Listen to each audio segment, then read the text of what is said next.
that we, as TEDx Youth at Dubai College, are particularly proud to welcome. So without further ado, please put your hands together for our very own Radhika Bhatia.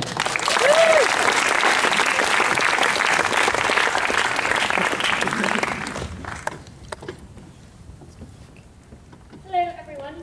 So today I'm going to talk to you about what home means to me.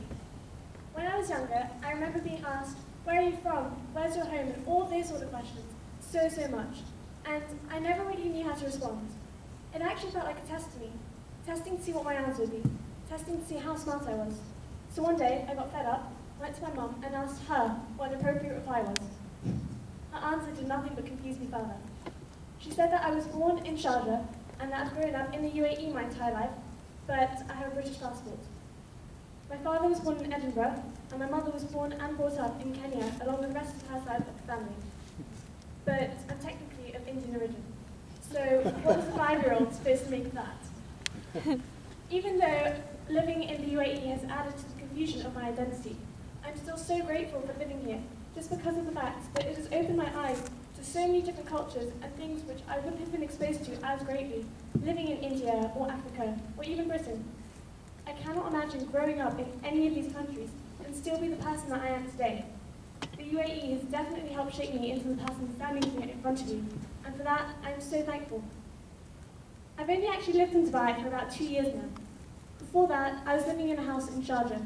Don't get me wrong, the house was amazing, it had a pool and everything, but because I was going to school in Dubai, I had to wake up at 5 in the morning just to catch the bus to school. I think this made me begrudge living there, and because of this, I couldn't call it my home, because I didn't want to live there.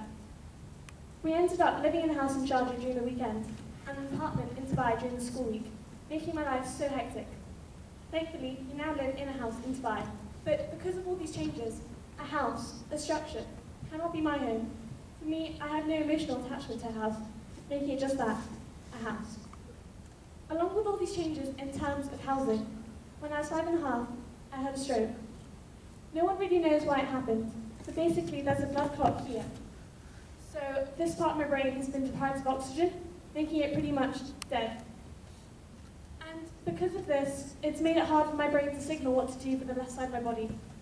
And I've had to face so much change because of this. 6 physiotherapists, over 20 different courses of action, countless doctors, and 11 surgical cuts in the last 3 years. This continuous rapid change, along with living here in the UAE of all places, has just further confused me in terms of my life.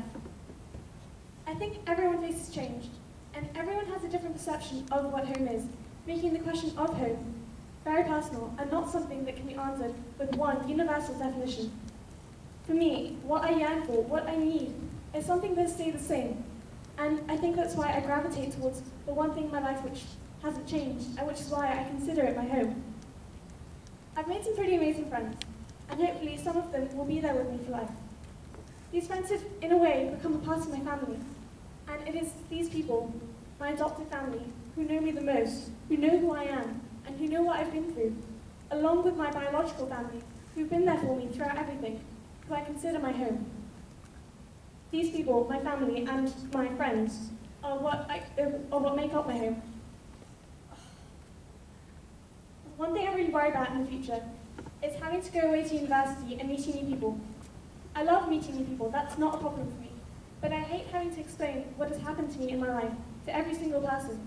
Whenever I move school, whenever I meet a new teacher, I always dread having to explain myself, having to explain my story, my stroke.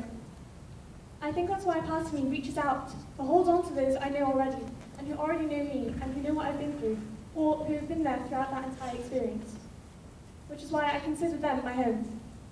For me, they are where I feel most comfortable, and where I feel accepted. So, home, to me, isn't a country, it's not a place, or a structure. For me, home is family. Thank you.